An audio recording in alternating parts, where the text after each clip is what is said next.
there, Pisces. Welcome to your September 2024 love reading. It's Sagittarius Yogini, and I don't know if you can hear this sound. It is a sound of me shuffling. Now, the reason I'm mentioning this is because I got a comment under one of my videos the other day, and somebody said, "You didn't even shuffle, you just laid the cards down." And the implication to me was that I am a charlatan. I'm, lying about this spread that I'm putting down, and I really had the cards all planned out. I'm a con artist. And I can assure you that that's not the case. First of all, this is the kind of space I have. I have a thing going on with my tripod and positioning, and so it's going to be a very tight squeeze when I do this reading. I have changed where I've been doing my readings, and it's been a learning curve. Sometimes it works fine, but for some reason, where I've got it now, and I don't want to move it, it's really a tight squeeze because I want to get the best resolution possible. So I try to get it as close up, but then that means that um, the camera is very close to the table. So then I don't have much space. But anyway, I know you probably do not care about this, but I'm just saying. And also, I don't know how to shuffle. You know, I'll just show you, when you go like this, that's what I do. So I see, sometimes I see these tarot readers, and they have that, really great shuffling skill down pat. And, ever since I was a kid and playing card games, there were always kids who knew how to shuffle, and I always was the one who the cards went flying everywhere when I tried to do it the official way. So I just kind of accepted that aspect of myself. So I do, like, I'll set the cards down, and then like this, where I will cut them so it's not going to be just taken off the top. So hopefully that will be good enough. So what I want to say is that this reading is for people who are single and looking, and people who are coupled with relationships that are not to their liking. If you're a Pisces person who's in a happy relationship, this reading is not for you. And I would seriously ask you to question why you are concerned about your relationship if it's going well. Of course, sometimes people are in denial over their relationships, and they act like it's okay, but they know that there's something going on, and they don't really want to dwell on it.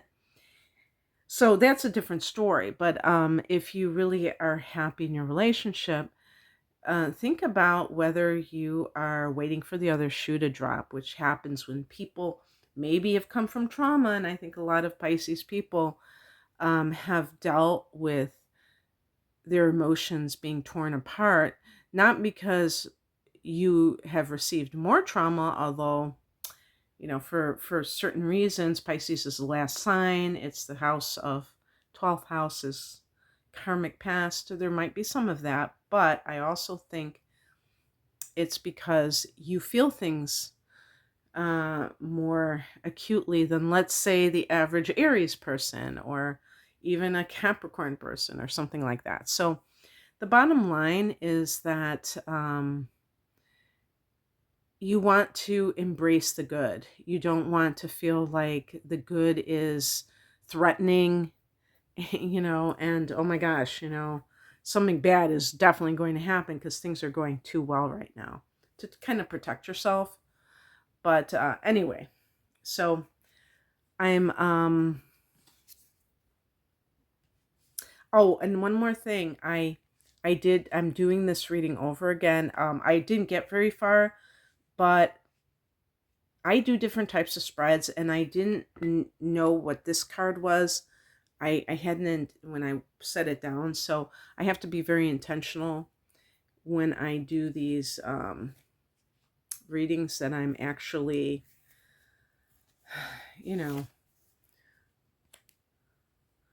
aware of what card I'm intending to be there. Even though I call these spiritual entertainment, I do take them seriously. So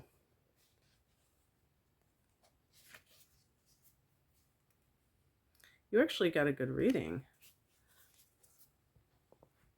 Not there that there are such things as bad readings, but there are a lot of positive things here. Okay. So the heart of the matter, I wish I could do something to, hold on a second. Let me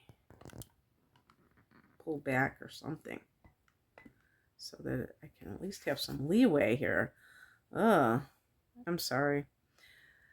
I'm just going to try and make this work. The Heart of the Matter card is the Ten of Cups. This is a card of happily ever after, family harmony. And for people who are single, this may be something you've always been looking for. Maybe you want to start a family. Maybe you, if you're an older person, you want that connection with another person and, the sense of community that can come when you're dealing with family life and all that good stuff, which can happen at any age when you get involved with someone. But also, if you are coupled and you're having trouble in your relationship, you might be like, I need to do what's good for my family. My family, my children, even if they're adults, if there's some kind of a cold war going on, so this is like, okay, I'm going to pause this. If you are not having good relationship with your spouse, that does rub off on your children, even if you're not fighting in front of them. That goes without saying. So being able to see and honor that is very important to you at this time. The past position is the Five of Cups. You see, I adjusted it and it's a little bit better. The Five of Cups is a card of mourning the loss of something. And, going back to the married situation, a lot of times, even if we're still in that relationship, we can start the mourning process, because when you do that, you acknowledge that something has been lost. When people stay in relationships that are toxic, they're in denial that those relationships are toxic. They're trying to hold on to something that is not good for them.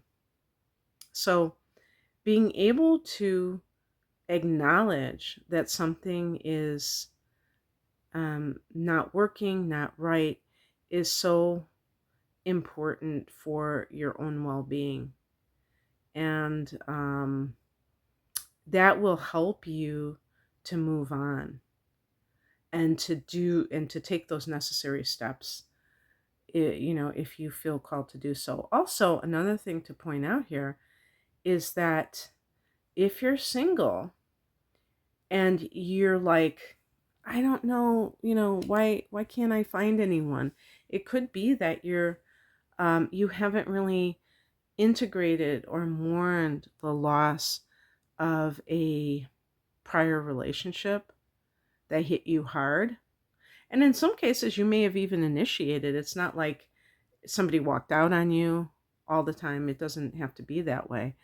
And so it's really just coming clean with yourself about what is going on and how it has affected you, and not trying to pretend that it's just no biggie, because it might be a very big deal. So,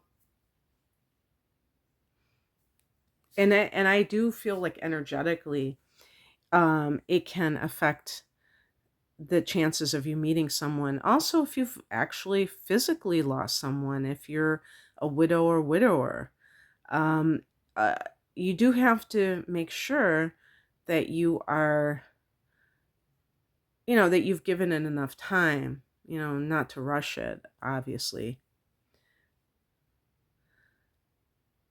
That what's coming in is the Six of Wands. This is a wonderful card that is about receiving recognition. You see, she's in the spotlight. The spotlight is coming down on her, and the victory, I think that's a laurel wreath, and that symbolizes success or something like that. This is a card connected to Leo, and we associate Leo as being in the spotlight as well as being successful. And it's really a card of accepting your accolades, which means that you are proud to be who you are. You're standing in your talents and abilities and whatnot.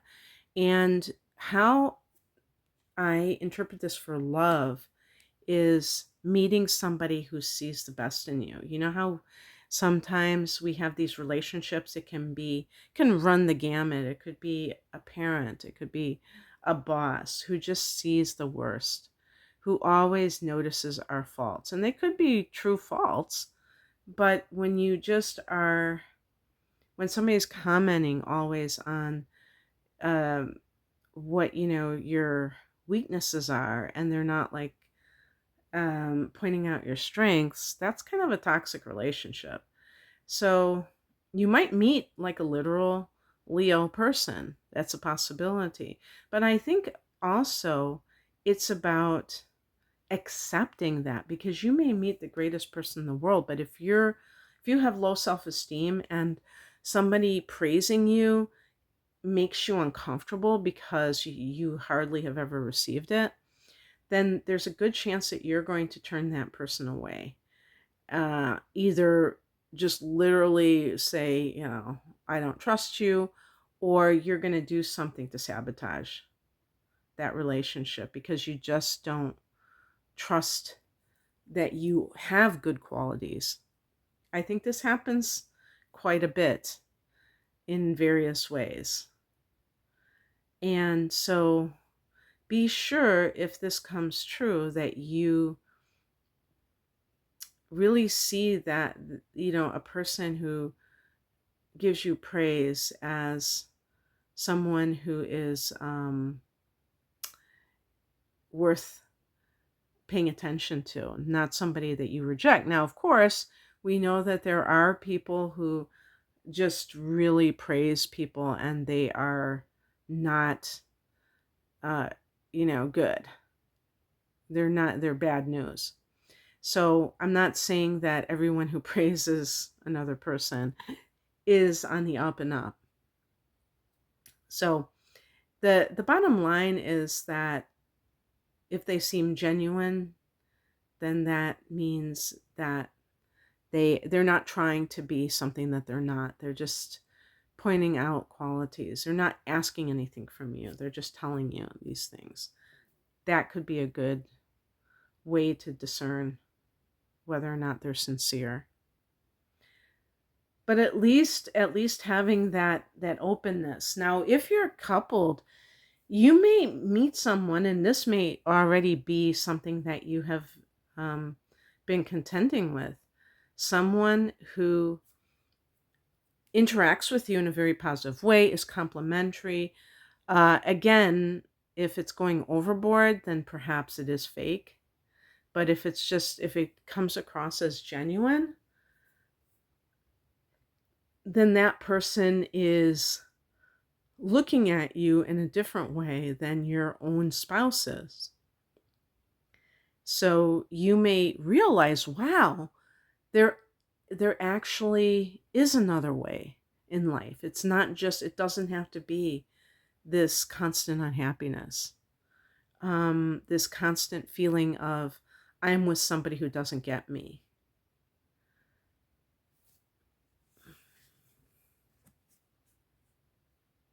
What crosses you is the Nine of Pentacles. This can be a card of, like, if I just talk about what it means financial independence. If we talk about love, I would say, because pentacles can even be about, I think, like any kind of worth or value. So it could even be your self-worth, as far as I'm concerned, is that you may have a hard time feeling worthy outside of a relationship.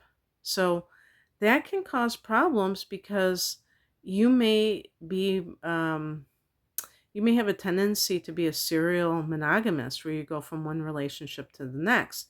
So if you're married and you're like, oh wow, my marriage is definitely on the rocks, you may want to line somebody up that you can go to so you're never alone. That is not a good idea, in my opinion, because you're never learning to stand on your own 2 feet. You're never really learning who you are. You're always living through another person. And I think that can be problematic. Well, I know that can be problematic. So really consider, even if you are looking for love, if you are coupled especially, you know, it's not necessarily a good idea to just be thinking about the next person. And yeah, so the outcome card is the Page of Wands. Page can be a message, and wands are fire energy, so it can be very exciting and fiery. Page of Wands can be good news. But, we can say good news can be a lot of things, including having a conversation with somebody that really is inspiring.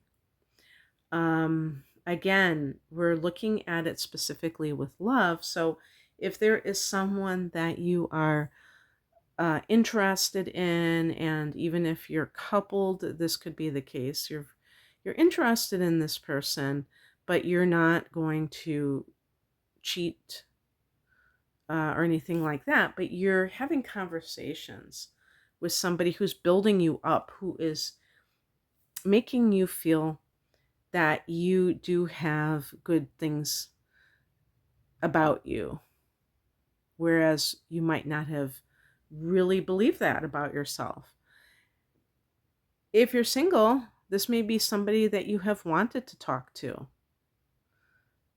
And even the beginning stages of a relationship with somebody who is a fire sign. Of all the fire signs, Sagittarius is the one that you might be most attracted to, because you're both mutable signs, and that means that you square off to Sag.